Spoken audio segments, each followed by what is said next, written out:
कुछ समय पहले ही चुनाव की प्रक्रिया पूरी हुई है। लगभग 8 प्रस्ताव और समर्थन प्राप्त हुए हैं और सभी प्रस्ताव और समर्थन एक ही नाम के मिले हैं।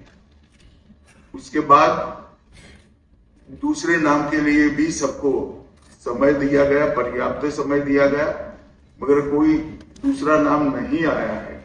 इसलिए केंद्रीय पर्यवेक्षक के रूप में मैं श्री शुभेंदु अधिकारी जी को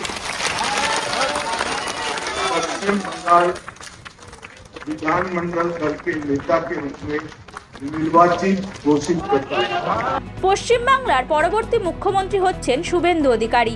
শুভেন্দুর নাম ঘোষণা করলেন কেন্দ্রীয় স্বরাষ্ট্রমন্ত্রী অমিত শাহ। শুক্রবার নিউ টাউনের বিশ্ব বাংলা কনভেনশন সেন্টারে বিজেপির 207 বিজয়ী প্রার্থীদের সঙ্গে শাহের বৈঠকের পরই শুভেন্দুকে বিধানসভার পরিষদীয় দলনেতা বেছে নেন অমিত শাহ।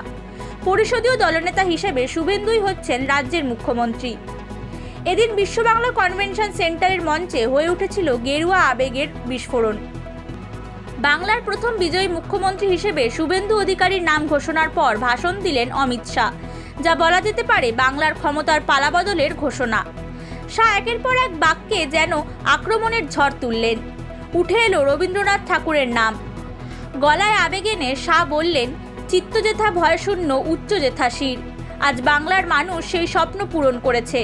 এরপরই সভাকক্ষে হাততালির ঝড় ওঠে। নিউ টাউনের বিশ্ব বাংলা কনভেনশন সেন্টারের অনুষ্ঠান শেষে লোকভবনে গিয়ে সরকার গঠনের দাবি পেশ করে বিজেপি বিধায়কদের স্বাক্ষর সম্বলিত চিঠি রাজ্যপাল আর.এন. রবির হাতে তুলে দেন বিধানসভার পরিষদীয় দলের সদ্য নির্বাচিত নেতা শুভেন্দু অধিকারী।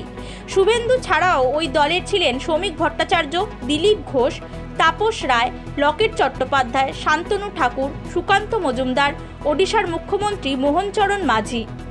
বৃহস্পতিবারই পশ্চিমবঙ্গের বিধানসভা ভেঙে দেওয়ার বিজ্ঞপ্তি জারি করে লোকভবন।